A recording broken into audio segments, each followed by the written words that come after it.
All right, guys, let's go ahead and get started. Make sure you have your highlighter and pencil ready. And we're going to start on page 34. So go ahead and flip your packet to 34. This is page 34, rocks. Right, we're going to be talking about the rock cycle on this page. Right, remember that there's three different types of rocks. Right, you can see them here. We have igneous, metamorphic, sedimentary. Right, let's start at the top with igneous.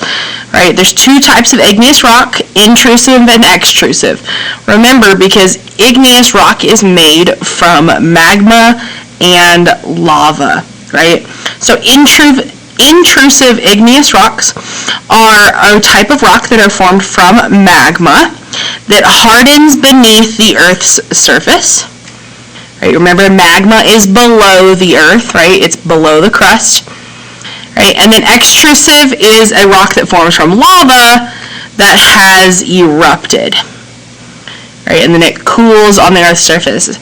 They're used in homes and construction, and it can also make monuments and statues. Because usually these rocks are very pretty, and they have lots of crystals in them. Right?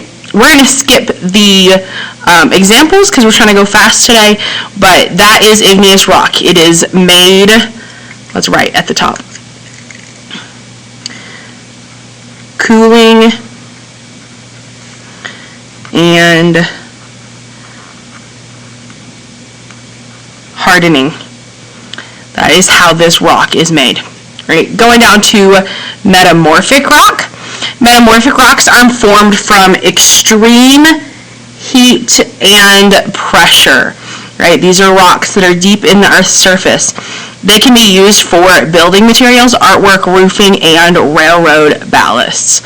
So metamorphic rocks, right? It takes those other types of rocks, like the igneous and the sedimentary rock, and it pushes them together. The Earth gives it heat and pressure, and it changes into metamorphic. It morphs into a different type of rock, right? Then we have sedimentary. Sedimentary rock is made from sediment, right? It's formed from compacting and cementing of sediments, right? It takes all the tiny little rocks and squishes them together, right? So usually these rocks have lots of layers. You can see the different colors and the different materials within them, right? Those are our three rocks. Right, I'll leave that there for just a couple seconds to make sure you got everything. All right, so let's go ahead and turn. Right, we are turning all the way. Flip, flip, flip to page 45. We're getting really close to finishing this up, guys. I know it's been a long week of review, but we are almost there. Right? The good news is we're about to start reviewing things that we just learned about not too long ago. So these things should still be really fresh in your mind, right? Like biotic and abiotic factors, right? Let's start with biotic. Biotic factors are living or once living things in an ecosystem, right? They can be producers, consumers, or decomposers. Organisms and populations often compete for biotic factors for food, right? So there's some examples there, right? Grass, birds, lions, fungi, anything that is alive, right? We're going to draw an example of something, right, that was once alive. So I want you to think about a dead tree. Right? A dead tree is still alive, right? So I'm going to draw like a log, right? Like someone's cut it down.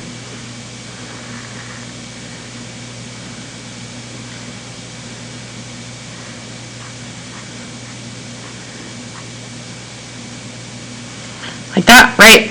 So a dead tree is an example of a biotic factor because it was once alive. Right? It was alive at one point. Competition for biotic factors. Describe two examples or organisms or populations competing for biotic factors. Right? So let's say two animals that are competing, right? Maybe two lions competing for an antelope for food. Right, that's a great example. It could also be something like competing for mates. We've talked about that before too, especially animals like lions that are really dominant, and it's usually one lion for several females. They have to, or for one female, they're having to compete for their mates as well. Right, get that for a second. I'm gonna slide up. Right, we got abiotic factors as well. Right, abiotic factors are the non-living parts.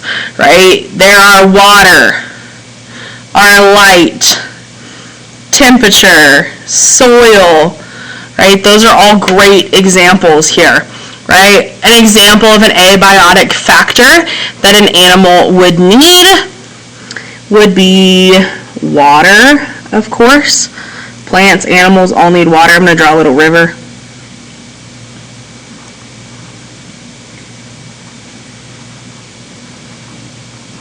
Those are like little waves. Right? They all need water, right? Abiotic is a little bit simpler. Right? Competition for abiotic factors, right? It could be so many different things, right? Something we forget about is that plants can compete too, right? So plants competing for sunlight.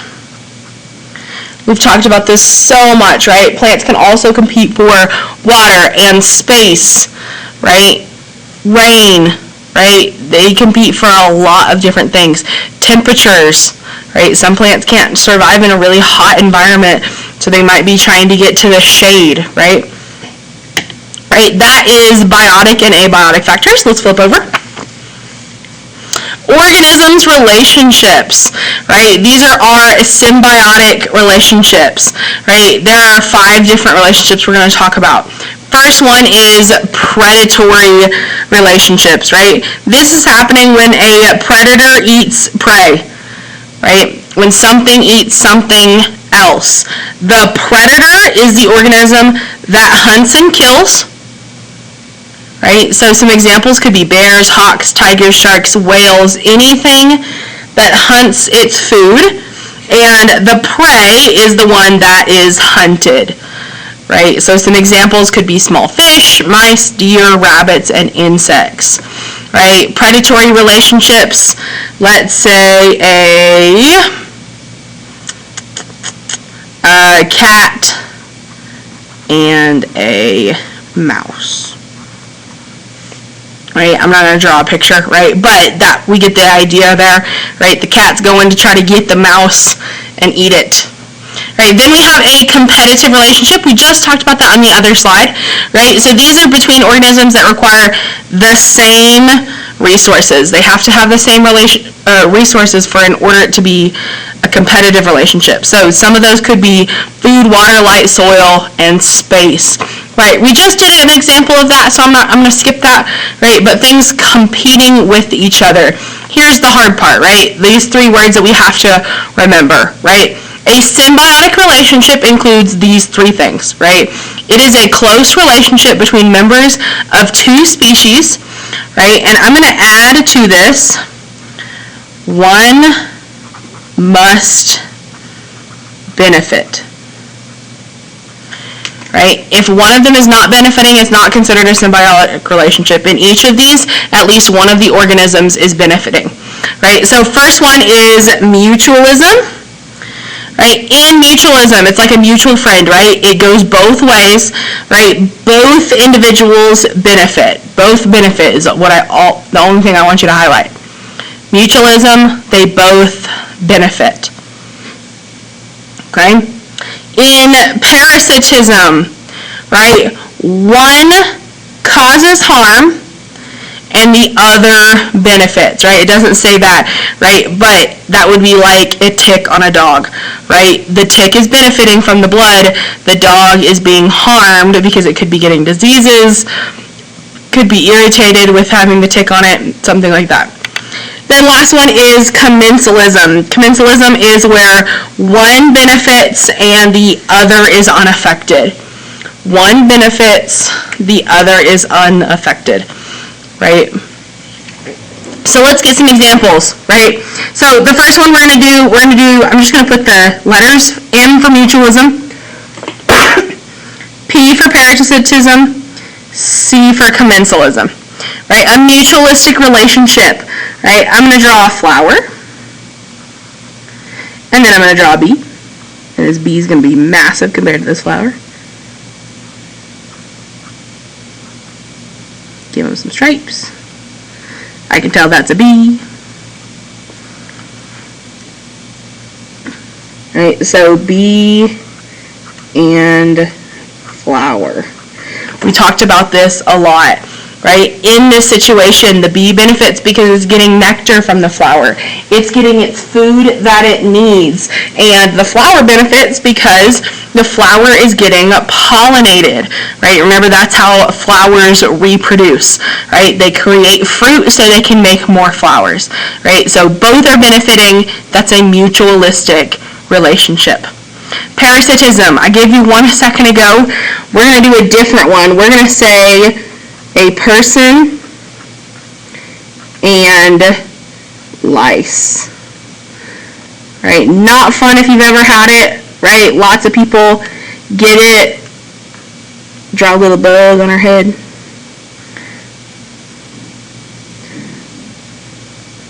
And she's sad, right? So the lice or the louse actually benefits. The human would be harmed in this relationship. That is parasitism. Last one, commensalism. Let's say an owl and a tree, right? Draw the tree. Draw a hole. I do not know how to draw an owl. Maybe give it a beak. There we go. I don't know, I guess that's the best I got. Maybe some little, feathers on his head. Right, so an owl living in a tree, right? This is because this hole was already in the tree, right? Owls are not diggers like that usually, right? They can't hollow out a whole tree by themselves. So they find trees that already have holes in them and they live in them. The tree does not care that that owl is there, right? The owl is getting shelter in this relationship. It's getting benefited because it can hide from predators, from bad weather, things like that. Right? That is relationships. Flip it to the next page. We have one more page to do and then we are done for this morning. Right? So ecological organization, right? Remember, this is the 4 levels, right? We have them right here, 1, 2, 3, 4, right? This is going from smallest to biggest. So on the side, we're going to draw a scale. Draw a big old arrow. So small at the top, big at the bottom. Right? So an organism is the smallest level of organization. It is just one thing, right? It's any living thing, right? But like it says, it is the smallest level of organization. Then we move up to a population, and that's when we take all our organisms of the same species and group them together, right? So it's organisms of a given species. They have to be the same species, right? That's the second level. Then community, right? Community is all the populations, right? So we put all the zebras and all the lions and all the flowers and all the trees together, right? That is the community, everything that is alive, right? So out to the side, we're going to write all living things. Underline living, right? We are not to the point where we're adding our abiotic factors in, right? That happens in the ecosystem. So in the ecosystem, this is all living and non-living things in a ecosystem or in an area, right? It is also, let's highlight this too, the largest level of organization, right? It includes everything. right? Let's fill in the blanks here. Right, label the diagrams, right? At the top, the smallest level is just one thing. Draw a little person in there. Right, this is going to be an organism, because it's just one. Then a population is several of the same species. So population. Then we have community, and we're adding different things. So yes, we have people, but now we also have a dog,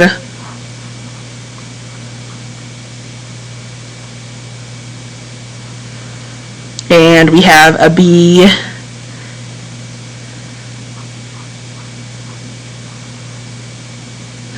and we have a tree. It's all those things. And then the last one is ecosystem. I'm not going to spend time drawing this one, right? But we would be including all the abiotic factors as well, right? So water and rocks and air and temperature, all of that together, dirt, right? That would all go together, right? Let me zoom out a little bit, right? And I'm going to show you what questions we are going to do today, right? So first we have our questions from yesterday, right? Some of us got some of them done. Most of us did not get super far, right? So you have 2 questions on page 26 and 10 questions from page 37 to 42 for a total of 12 questions. 12 questions over what we went over yesterday. Then you have 2 questions on page 43 and 6 questions from 51 through 53 with a total of 8 questions. So altogether you have 20 questions that you have to answer. Right? With these 20 questions, right, you're going to do the same thing that we have been doing, and you are going to rank them. Right? So it is going to go from 1 to 20. Right? So 20 is going to be the easiest question. 1 is going to be your hardest. Right? So make sure that you're putting your rankings. Remember, if you do not answer a question or you do not rank a question, you will not get points for that question. Okay? So I'll leave this up on the screen so you can pause, make sure that you have all the questions you need. You're doing all of these questions. 20 total questions. Make sure you stop on page 53, and we will finish the rest of the questions in the packet on Monday. Right? Good luck today, guys. Right? Make sure you're working well with your group. Right? You do have the opportunity to earn tickets today, so make sure that you are working hard, and I am sure you are going to be doing your best. Right? Good luck, guys. Make sure you're working well with your partners.